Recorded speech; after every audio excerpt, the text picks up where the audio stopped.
Once again, we have to take a few precious seconds of our time to thank everyone that is here today. You could have been somewhere else. I still say that it's guidance from God that you dropped whatever you had to do and decided to come here and praise those that have gone before us. This is a very special moment for a lot of veterans. Each veteran who served in the military, those that are serving now and those that have gone before us, has got a story. Many of them have had an opportunity to tell their story. Today, our guest speaker will tell his. If you've never heard his story, you need to listen. In our background as military personnel, we all had a reason why we joined the military. Whatever the reason, it was personal.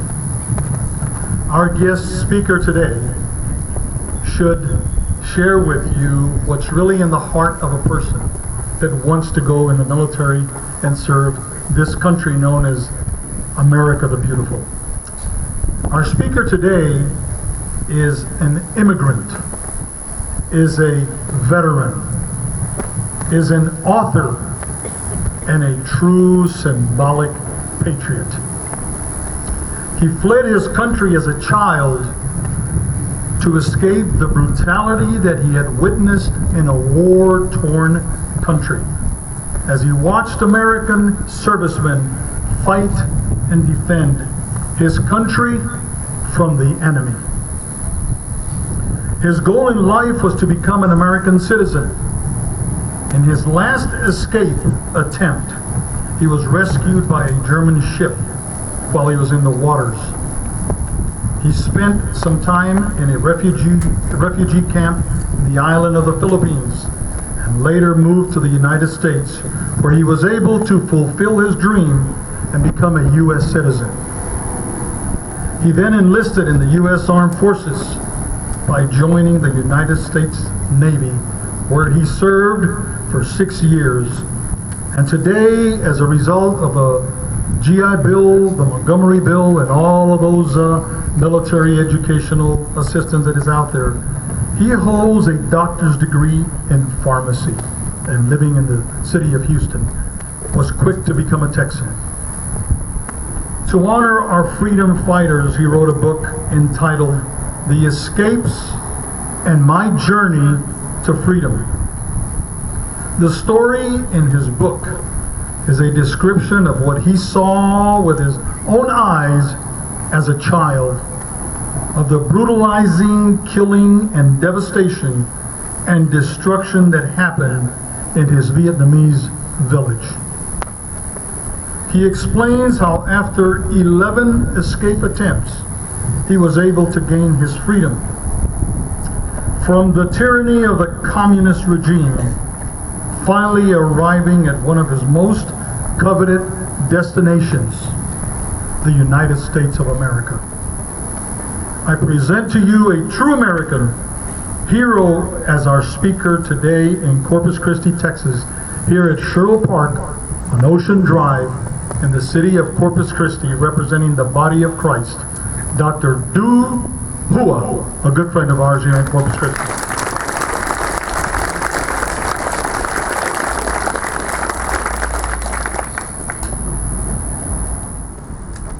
Wow, what a beautiful introduction. I'm so humble.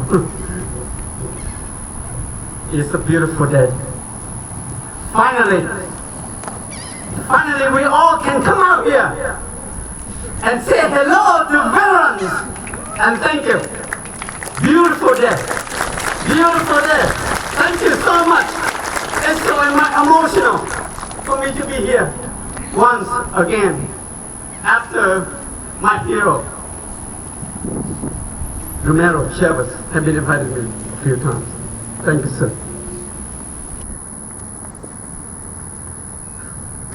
I'm humbled and honored to be part of this sacred ceremony. My special guest, my beloved veterans, my Vietnam veterans, my chapter DAV 150.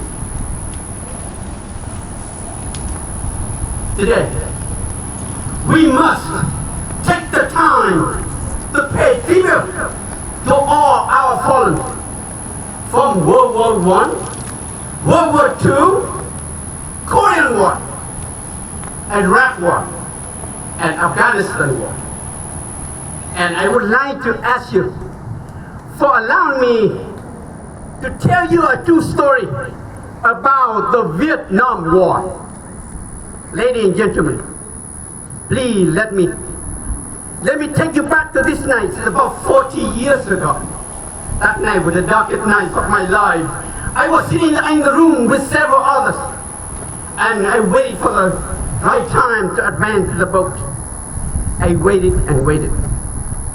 And suddenly I heard a loud noise from the main door pushed open.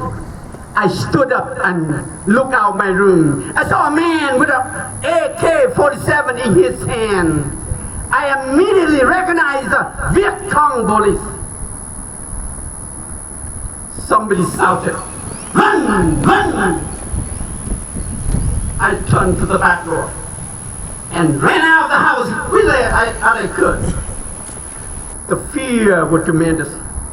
My breathing became so fast, my heart racing heavily, and the panic was so unbelievable. I was so scared because I knew I would get shot, killed, or captured, and sent to the deep jungle for the hard labor by the communists of Vietnam. My name is Dr. Du. I'm from Vietnam. I was born in the war zone in the early 60s. I witnessed the communists committing the hardest atrocities and brutal murders my people throughout my childhood. I didn't understand why a little boy like me was suffering so much. This was how it happened. It's about 70 years ago. Communism was about to expand and conquer our free world.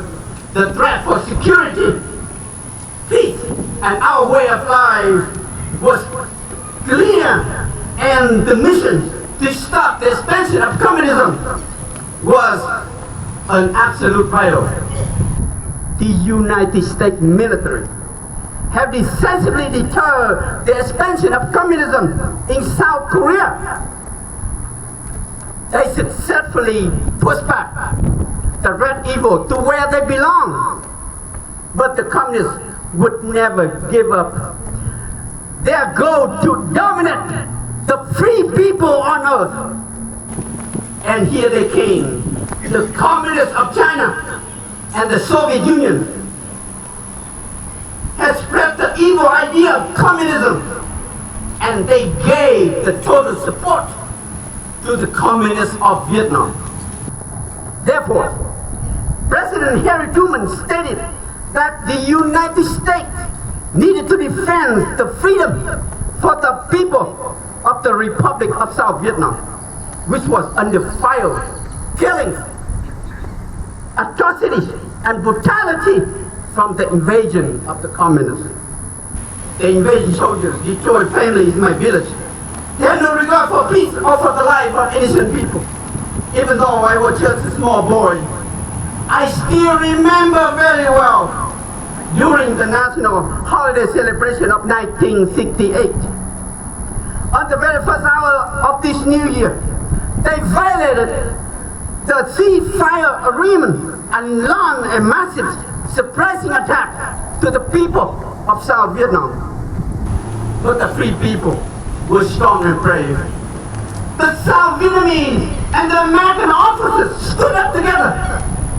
They decisively pushed back the barbaric demons.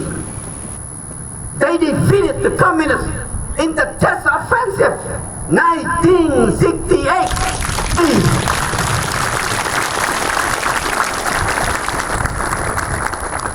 After courageously throw back the Huron invasion from the north for the Tet Offensive, the people of the South tried to resume their normal lives. However, the North Vietnam communists continue their evil goal of taking over the internationally recognized, free, and independent independent, sovereign nation of South Vietnam, the war went on. Then came the darkest day in our history in April 1975. The North Vietnamese army launched a massive full-scale invasion with more than 200,000 troops that brought the collapse, the fall of Saigon, the tragic historic disaster for the South Vietnamese people. South Vietnam had fallen into the hands of the communists. We lost our country. We lost our freedom. Consequently, we had to live with the cruel regime. It was obvious that there's no longer any future there, and I must find a way to escape. Just like millions of my desperate, fighting people who risked their lives to escape the communist oppression. I knew I wanted to follow the path that my brothers and sisters had been fighting for, the path of freedom. I still remember so well how our men and women fought for freedom. I saw my Vietnam veteran there. I saw you in my village, scouting and fighting the enemy. I saw you standing tall heroically with South Vietnamese soldiers defending us against the communists. I saw you helping the sick and the injured South Vietnamese people. I saw you protecting my village and making me and all the children laugh. You brought the freedom and security to my village. You are our angels. I know you were serving and fighting not only for your own country, but also for 15 million men, women, and children of South Vietnam. But since you left my village, I tried to follow your path. But the path didn't come easy for me. I had to risk my life trying to escape with 11 attempts before I finally made it out to the ocean. But the danger did not stop there. Our small boats were very crowded, desperate, and frightened people. We sailed for 5 days and nights in the deep sea, in the strong wind and big waves. And this tiny, unworthy watercraft did not reach our destination. We were lost. Water and food running out. Fuel almost gone. And worse storm was about to come. People in the boat knew that we faced imminent death. We began praying to God and asking God to take our soul to heaven so our bodies could sink to the deepest ocean floor. Our desperate journey was full of great dangers and horror. Our little helpless boat were not just facing strong storm and big waves. We were also facing the worst nightmare from a Thai pirate. The animal cruelty Thai pirates beaten, robbed everyone, and raped the women, funded their husbands and their families. And then, in many cases, they just killed the entire helpless people on board. I was so fortunate and blessed. In September 1982, I finally got an airplane ticket to come to the United States of America. I knew I was about to reach my destination, the destination of the land for freedom. People like us who experience the tyranny of communism know very well freedom is not free. My Vietnam veterans, thank you for showing me that you have so much humanity and kindness in your hearts.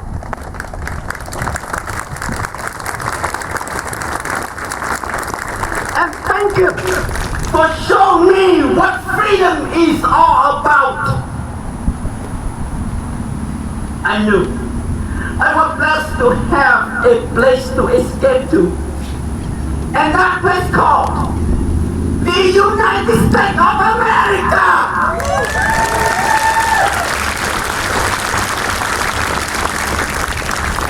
I'm here today not just talking about my celebrating for my freedom.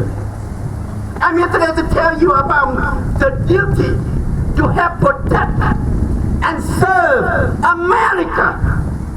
In September 1987, I was so proud to put on military uniform. I should not have arrived here in America. I studied so hard and learned English. And then I joined the United States Navy. My dream came true.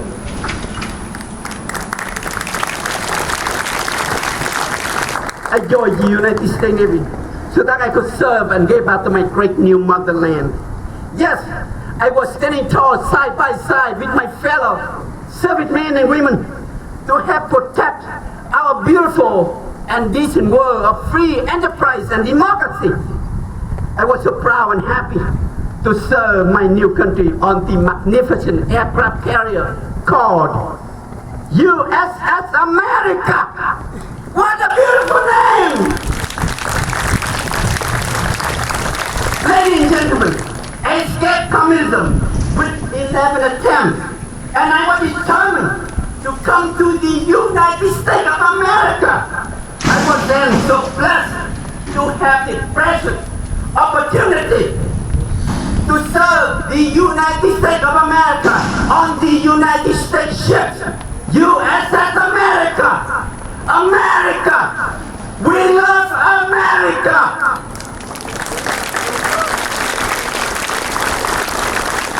I set time to my new motherland by serving her, but I couldn't thank her enough. She had more than 58,479 sons and daughters in the American offices, and more than 300,000 of South Vietnamese armed forces paid their ultimate sacrifice in fighting the freedom of Vietnam. There was more than 662 American prisoners of war in the Vietnam War. How could we ever begin to imagine what our POWs went through? They courageously endure the cruelty, and we are here today to honor their selflessness and their supreme sacrifice for their life. They were imprisoned and incarcerated, including beating, torture, starvation, emotional and physically abuse. They lived and imprisoned themselves in darkness, loneliness, with no loved ones, families, friends, who live far away from the other side of the earth. They sustain themselves in isolation and use every ounce of their energy to keep themselves going, moment by moment, hours by hours, day by day, month by month, and year by year, and survive in captivity and return home with honor. It's astonishing to understand how our POWs get themselves going. They gave it all to the faith of trusting in God, in their fellow prisoners, and in their country. They demonstrated those faith that kept strengthening their belief that they would never be abandoned. They just knew how to retain and hold it tight to their goodwill. They engraved the definition of trust in their souls and gave their trusting hearts to the American people. They are the true testament of their strength and character among us. They are truly the symbol of the American spirit. They demonstrate the formidable will and moral courage among our free men and women. They are the beacons of heroism that burn deeply in the soul in every one of us. They are the bravest of the brave. They are the ultimate definitions of the American veterans. There was still about 1,600 missing in action.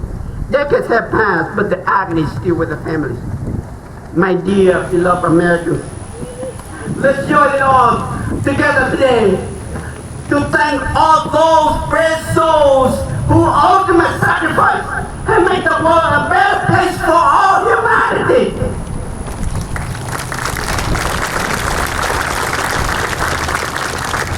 Today, we should think about the national cemeteries from Arlington in Washington, D.C. to this great city of Corpus Christi. We should remember all the known and unknown soldiers who laid down their lives so we could live in freedom. We should walk to each and every marble stones and read all their names. Today, we look up to the beautiful, special blue skies and we whispered to their spirits and let our hearts say thank you. To all American veterans and families, you represent the American people who must refuse to live on our knees and be willing to die on our feet. Our fathers have founded our country upon this noble principle, liberty and justice for all. We understand our Vietnam veterans put their country first and join this noble cause. Our Vietnam veterans were the men and women of their times. You gave your energy, your faith, and your devotion to this endeavor, freedom for all. You understood this cause of freedom and fought for this noble cause in spite of the great danger. You held on to your comrades in battlefield like brothers to brothers.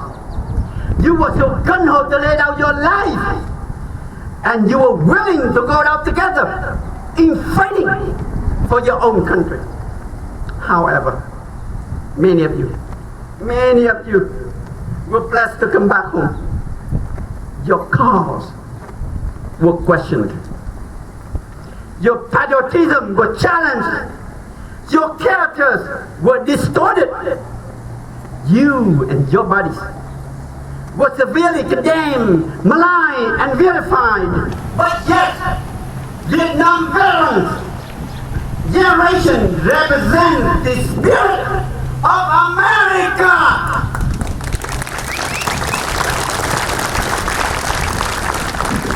What could be more American when you went to a faraway land and tried to stop the expansion of communism and spread out the seed of freedom, like we ever secure the freedom for the people of the Republic of South Korea and many others. Let us declare that the United States military never lost a major battle during the war. The United States military definitely did not lose Vietnam. The United States military left Vietnam on the order of its politicians. The conquest of the South by the North Vietnam turned the country into the worst nightmare for our people. The darkest days in our history resulted from the fall of Saigon and thereafter. President Reagan said, ending a conflict is not so simple. Calling it off and coming home, because the price for that kind of peace could be 1,000 years of darkness for generation Vietnam born. It would have been so true. The people of Vietnam have been in darkness and agony in the last 46 years. What kind of peace is without freedom? Peace, freedom, and liberty need to work together.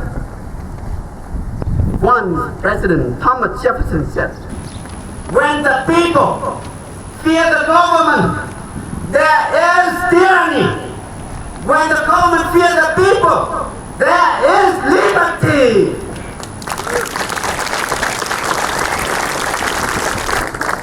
And the fear of the people for the Vietnam Communist regime is tremendous in the last several decades. Dear my all Vietnam veterans, dear all Americans, I'm so grateful to have the privilege to speak with you for the voice of freedom today. But this is not just my voice. It's the voices of the entire people of South Vietnam. Today, we commemorate and reflect our fallen from all wars. We will always remember and honor all our freedom defenders. We would like to remind ourselves that USA is not just the greatest place on the world map, but also the symbol of love for freedom, democracy, dignity, and human rights. May God bless you, and may God bless the land of the free and the home of the brave. May God bless the United States of America. Welcome home. Welcome home.